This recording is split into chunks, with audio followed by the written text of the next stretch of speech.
Welcome back to my channel, Pam TV PH. Kung bago po kayo sa aking channel, wag po natin kakalimutan mag-like, mag-comment po down below para sa atin pong bagong suggestions or meron po kayong imumungkahi para sa mga gagawin ko pong susunod na video.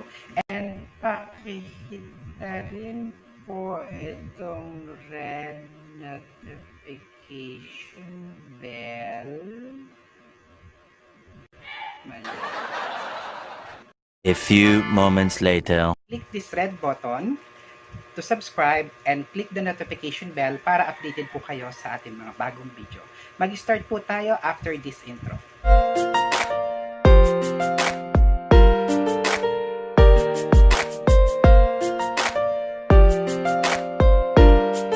Ang paggawa po ng ano po ba ang thumbnail?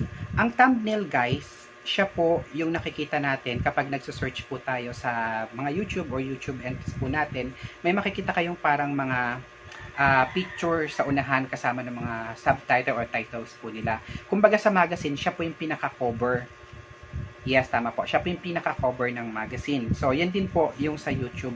Kapag gumagawa po tayo ng video, powerful at attractive po kailangan ang ating gawang thumbnails. Ngayon, paano po ba ginagawa ang isang thumbnails? Saan at kung paano po siya nayayari ng isang mga YouTuber? Bilang isang baguhan, syempre, wala pa po tayo na mga tamang kagamitan. Lalong-lalo na po kung ang gamit nyo lang is kagaya ko po, nang ginagamit ko lang po yung aking cellphone. Wala po akong laptop, wala rin po akong computer para gawin yung aking pong thumbnails. So, ang ginagawa ko po is nag-i-edit po ako mismo dito sa aking cellphone. So, ano po ba yung mga apps or ano po ba yung mga application na dapat po gamitin bilang isang baguhan? Para sa akin po kasi napaka-powerful or napakagandang gamitin ng tatlong ito. Kagaya po neto. Ito po, yung PixArt. Ginagamit po ang PixArt para ma-edit po natin yung picture po natin. At the same time, para maalis po natin yung mga background sa paligid po natin.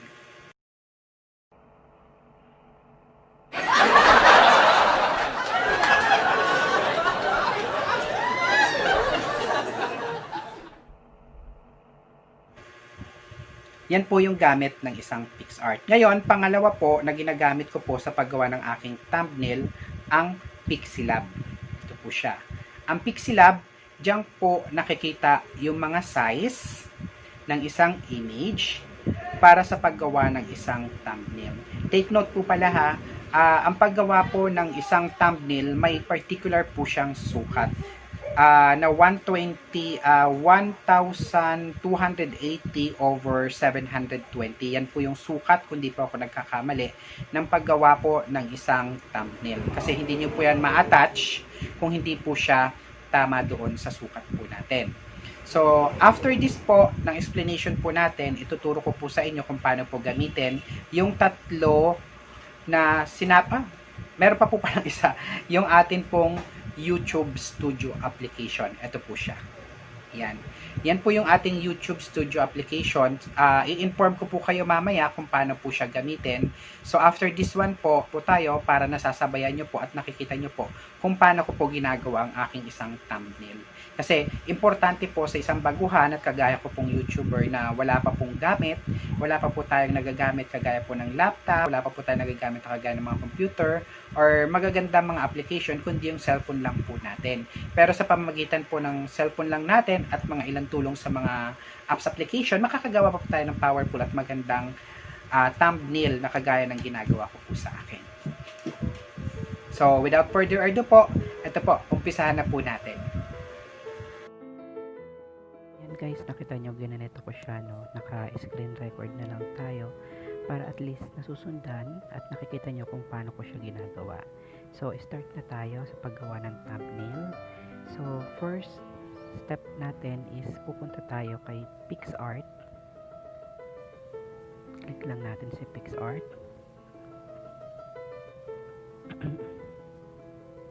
Skip lang siya natin, no?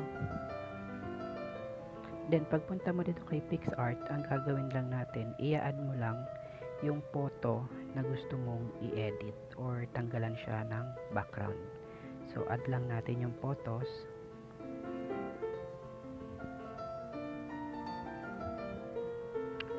tayo.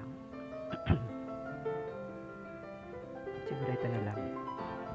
Ayan. So, ang gagawin natin, makikita nyo dito sa ilalim, yung mga tools na pwede natin gamitin. Ngayon, so nakikita nyo yung photo na to ngayon o yung picture ko, meron siya may mga background. So, kung gusto nyo makuha yung pinaka-picture nyo lang para gagawin dun sa pinaka-thumbnail natin, example, i-click nyo lang dito sa baba, itong cutout. Click lang natin yung cutout. Tapos, yung gusto nyo na photo or yung gusto nyo na makuha doon sa picture, ang gagawin natin guys, gawin nyo lang siyang red lahat. Yan. Lahat yan, gawin yung red. Kasi, yung ginagawa natin na red, yan yung ikakat natin o yung picture na gusto natin makuha. So, gawin lang natin siyang red lahat. Isa-isa ko na lang guys para at least nakikita nyo yung procedure kung paano yung ginagawa. Kaya makikita nyo kung paano siya inahati. Ngayon, example, lahat ng picture o yung picture na gusto nyo makuha is lahat na red na siya. So, ang gagawin naman natin na sunod dyan is nakikita nyo yung arrow dito sa taas, sa kanan. I-click nyo lang yung arrow sa pinakataas dito sa kanan.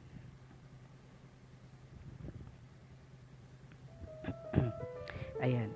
So, nakita nyo, hindi pa siya ganong malinis. Diba? So, medyo may mga blurred pa siya at medyo hindi pa nakuha natin lahat yung pinaka-red. Kaya ang gagawin natin guys, i-click nyo lang yung restore. Ayan. Tapos, zoom in lang natin siya. Tapos, kulayan nyo lahat ng red yung hindi pa nakukuha ng red para maging malinis. Ayan. Sa buhok. Lahat ng walang red, kulayan natin para maging malinis siya. Tingnan. Para kapag kinat, kuha pa rin siya lahat. Para at least pantay. Ngayon, kung inaakala mo na okay na siya, wala na siyang dumi or wala na siyang ganong mga parang patsi-patsi, pwede mo na siyang isi.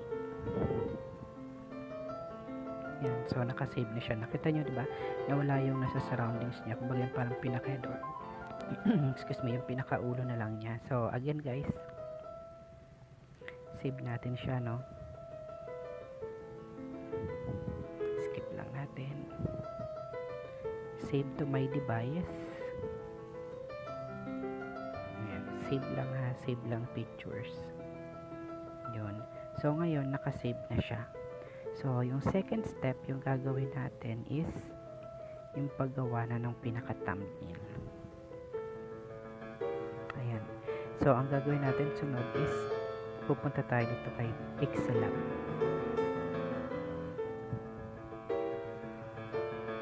Ito sa Pixelab, nakita nyo, napaka-plain po niya, no? So, ang gagawin po natin dyan, mamimili kayo kung anong pinaka-gusto nyong kulay, ano rin yung pinaka-gusto ninyong gawin, pinaka-background ninyo. So, dito naman regarding sa sa inyong color ng background, nasa sa inyo yan kung ano yung gusto ninyong piliin. Example, kung gusto mo siyang palitan and dito yung color niya, mamimili ka lang. Example, yellow or blue. Depende ho sa inyo kung ano yung pinaka-gusto nyo. So, ayan po yung pinaka-kulay na niya. Nagbabago siya. So, try natin yung blue. Tapos, dito sa pinakataas, sa right side uli, makikita nyo yung tatlong dot. I-click nyo lang po yung tatlong dot na yan. Then, i-click nyo lang po yung image size. Yan. Ito na po, makikita nyo yung image size. Yung width niya po is 1280. Yung height niya is 1280 rin. So, pareho silang 1280. Ang gagawin po natin, papalitan nyo lang po yung sukat ng height. Ayan. Gagawin po natin siyang 720. Okay? Kasi yan po yung pinaka-eksaktong sukat po natin sa thumbnail. Kasi bawal po siyang lumagpas. Take note din po ha, bawal pong sumobra at bawal din pong magkulang. kailangan po sakto po siya kasi hindi po siya i-accept ni YouTube o hindi po siya ma-attach yung thumbnail ninyo kung hindi po tama yung sukat na nakalagay po. So again po, yung tamang sukat po sa thumbnail natin is 1280 over 720. Ngayon, kung okay na po itong nakikita nyo pong inyo pong pinaka parang wallpaper nyo po siya, yung pinaka background, i-click lang po natin itong parang papel dito sa may kanan po natin sa baba ng 3 dot. Yan, ibig sabihin po niyan okay na po siya at lalagyan nyo na lang po siya ng picture. Tapos ngayon, i-click nyo po itong kandado na nakalagay lock. Ibig sabihin po niyan lock. Pag nag-orange, nakalock na po yan. Kaya kahit ano pong gawin natin, pindot-pindutin po natin siya, hindi na po siya gagalaw.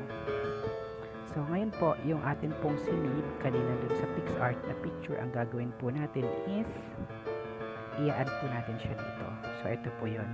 Click po natin yung plus sign dito sa kaliwa sa taas. Punta po tayo sa ating gallery. Yan po. So lalabas po doon yung sa pinakaunahan, yung pinaka-picture po natin, no, natin pong kinuha sa PixArt kanina at ating ginawa. So i-size lang po natin siya. Yan na po yung pinaka-size niya. Check lang natin. Okay. Ayan na po. So, kayo na po yung mag-a-adjust niyan.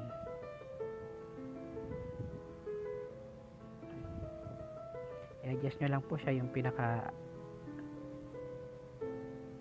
inaalam nyo po na pinaka gusto nyo pong pinakasukat niya ng atin pong sukat sa thumbnail. Kayo pong bahala kung gusto nyo po na pahabain siya or palakihin. Depende po yun sa inyo kung ano po yung ilalagay niyo kasi sa title. Pero yan, medyo okay po yung ganyang kahaba. Tapos ngayon po, punta po kung okay na po yan. Ito nga po, pumunta tayo kay Hexagon. Nandito kay Hexagon, makikita niyo po yung pwede nyo pagpilian. Kung gusto nyo pong maglagay ng stickers, meron po din kayo dyan pwedeng pagpilian dito sa mga stickers po natin na kung ano po yung ilalagay natin sa inyong thumbnail. Ito pong import, pero kayo uling ilalagay na bagong picture or bagong files, pwede rin po yun ilagay sa import. So ngayon, ang isusunod po natin is kung paano po tayo maglalagay ng letters or yung mga words na nakalagay sa ating mga thumbnail. So ang gagawin po natin, bago po natin mag-click ng letters, make it sure po na nakalock po yung picture para hindi po siya gumagalaw kahit anong gawin po natin pindot. Kasi kung hindi po siya nakalock, masagi po natin siya, madidislipid o mapupunta po siya kung saan saan. Kaya always, after nyo po matapos sa isang picture, always po natin siyang ilalak. Okay po. So ngayon po, punta na po tayo sa pagle-letters naman po tayo. So ito po yung letters natin, yung kung maglalagay po kayo ng words, let us say ang topic po natin is tungkol po, o ang inyong gagawing thumbnail, let us say tungkol po sa education. So type lang natin, example dito is edit, is about dun sa education. Example lang po ito ha, example lang po ito ng title is education. So okay lang po natin, makikita nyo po nandun po siya sa may taas, no, dito sa may kaliwa. So pwede nyo po siyang gamitin para pumunta sa gitna, kagaya po na itong mga relative positioning po natin. Pag kinlik nyo po yan, ma-adjust nyo po kung saan siya mapupunta. Pumunta po siya sa kanan, pumunta po sa kaliwa, ayan po siya sa mid. So pwede nyo rin po siyang hilain pababa, or gamitin nyo po yung inyong kamay, i-drag nyo na lang po siya, then pwede nyo po siyang i-adjust din po yung kanyang size. Nakikita nyo po, ayan, gilid ko po para makita po natin, ano. So ayusin lang natin kasi medyo naka-slant po siya. Ayan. So ito po yung kanyang size. Makikita nyo rin po sa mga choices natin sa ilalim. So pwede nyo pong adjust yung size nyan. Let us say ganyan po siya kalaki. Pero ako po, kung gagawa tayo ng thumbnail, kung makikita nyo mga thumbnail sa YouTube, ang lalaki po ng kanilang mga lettering or pangalan, mas maganda po yung ganun para mas nakakaakit at mas nakikita po agad ng mga viewers. Ganyan po kalaki example. Ngayon po, ito yung colors. Kung gusto po natin siyang palitan, yung kulay ng ating mga letters, let us say it's yellow kasi meron na po tayong blue. Ayan po siya. Ngayon, kung gusto nyo po siyang patibayin pa yung kulay po natin, nandito po pala muna yung ating font para magkaroon po siya ng design. So pwede po siya maging ganyan, or pwede naman po maging ganito. So depende po yan sa taste ninyo kung ano po yung magiging itsura ng inyong thumbnail. Kumbaga kayo po yung mag-design.